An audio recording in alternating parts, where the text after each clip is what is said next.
श्रीमद् भागवत साप्ताहिक कथा के दशम स्कंध का ऐथिक 50वां अध्याय 51वां अध्याय माने 51 अध्याय।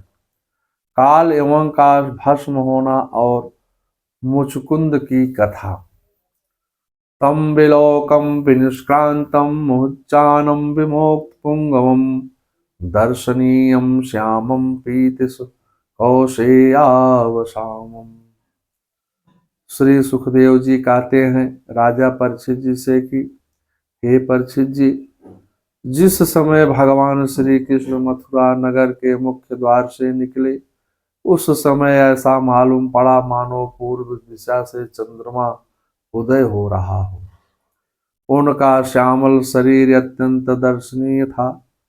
उस पर रेशमी पीतांबर धारण किए हुए थे, 4 भुजा थी, श्रीवत्स चिन्ह शोभित हो रहा था। उन्हें देख करके कालयवन ने निश्चय किया कि यही वसुदेव है। नारद जी द्वारा जो लक्षण बताए हैं वह सभी इसमें मिल रहे हैं। इस समय वह निशस्त्र पैदल जा रहा है, इसलिए कालयवन से निश्चय किया कि मैं भी इसके साथ बिना अस्त्र शस्त्र से ही युद्ध करूंगा। ऐसा सोचकर वह भगवान के पीछे पीछे दौड़ने लगा, किंतु पकड़ ना सका।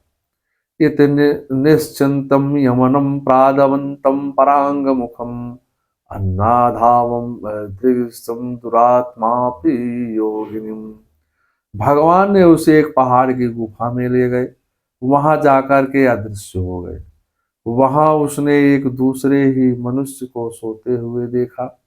उस पुरुष को देखकर कहने लगा, देखो तो सही, वह मुझे इस प्रकार इतनी दूर ले आया और अब इस समय साधु बाबा बन करके सो रहा है। यह सोचकर उस मूढ़ ने उसे कस करके एक लात मारी। इति मत्तायुषुतम मूढ़स्तम पदम समस्तांडयत। वह सोता हुआ पुरुष पैर की ठोकर लगने से उठ गया और धीरे धीरे उसने आंखें खोली। इधर उधर देखने पर ही काल एवं खड़ा हुआ दिखाई दिया। उस पुरुष की क्रोधात युक्त दृष्टि पड़ने से ही काल एवं के शरीर से आग पैदा हो गई। वह क्षण भर में जल करके राख का ढेर हो गया। सा तत्वास्तम रोष्टस्य दृष्टिपातेन भारत देहजेनानिथं दग्धो भस्मासाद भवत्सलात्। राजा परीक्षित ने सुखदेव जी से पूछा कि हे भगवान, जिसके दृष्टिपात मात्र से ही काल एवं भस्म हो गया, वह पुरुष कौन था? उसमें कैसी शक्ति थी? वह किसका पुत्र था? वह पर्वत की गुफा में क्यों सो रहा था? सुखदेव जी ने कहा, हे राजन, मुचकुंद इति ख्यातो ब्राह्मणम सत्य शंकर। वह इक्ष्वाकुवंशी महाराज मानधाता के पुत्र तथा मुचकुंद थे। वे ब्राह्मणों के परम भक्त थे। एक बार इंद्रादि की प्रार्थना पर उन्होंने बहुत दिनों तक असुरों से युद्ध किया और देवताओं की रक्षा की। देवताओं ने प्रसन्न होकर के उन्हें इच्छा अनुसार निद्रा का वरदान दे दिया। साथ ही यह भी कहा कि जो मूर्ख सोते समय आपको बीच में ही जगा देगा, वह आपकी दृष्टि पड़ते ही उसी क्षण भस्म हो जाएगा। सात्वं दृष्टामास्त्रं भस्मीभयत तत्क्षणात्। जब काल एवं भस्म हो गया, तब भगवान श्री कृष्ण ने परम बुद्धिमान राजा मुचकुंद को दर्शन दिए।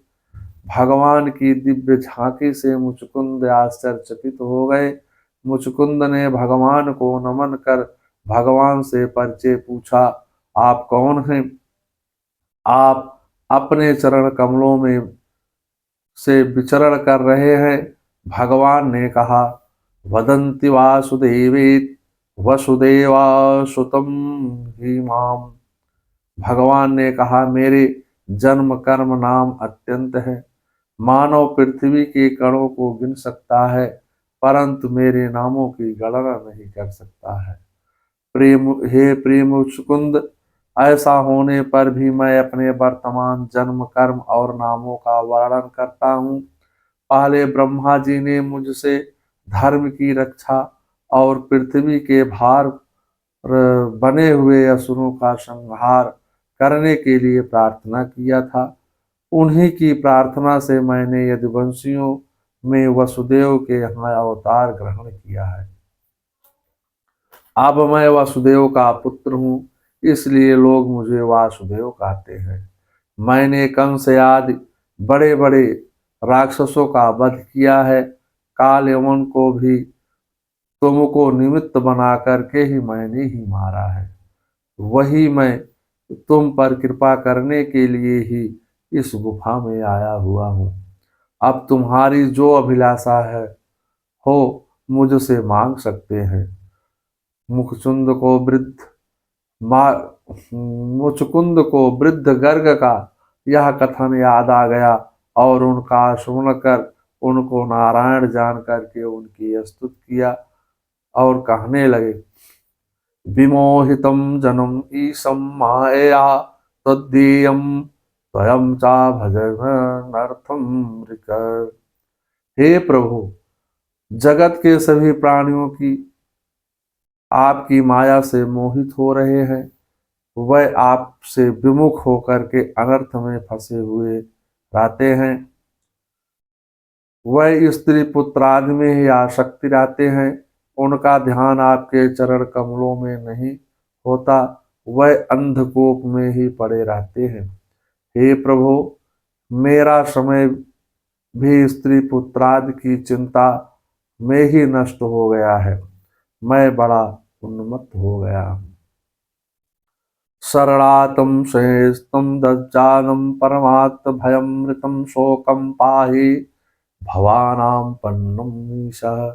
हे शरणागत दाता, मैं आपके भय, मृत्यु और शोक से रहित चरण कमलों की शरण में आया हुआ हूँ। आप मुझ शरणागत की रक्षा कीजिए। पहले यह शरीर सोने के रथों पर चढ़ करके चलता था, तब नरदेव कहलाता था।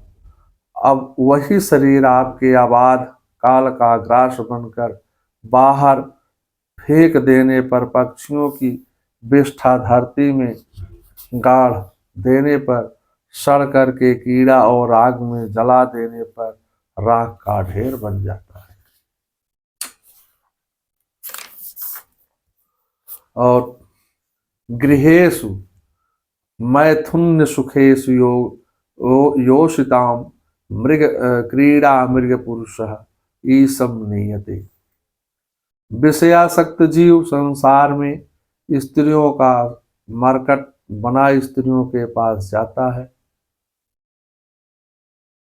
उनके इशारे पर नाचता है, उसकी तृष्णा बढ़ती जाती है। कभी विषय भोग छोड़ करके तपस्या में प्रवृत्त हो जाता है और कभी भोगादि की इच्छा से दान पूर्ण करता है। उसकी कामनाएं कभी नष्ट नहीं होती है। उसकी इच्छा होती है कि मैं दूसरे जन्म में चक्रवर्ती सम्राट बनूं। वह सुख शांति का अनुभव नहीं करता है। हे प्रभु, मुझे किसी भी वस्तु की इच्छा नहीं है।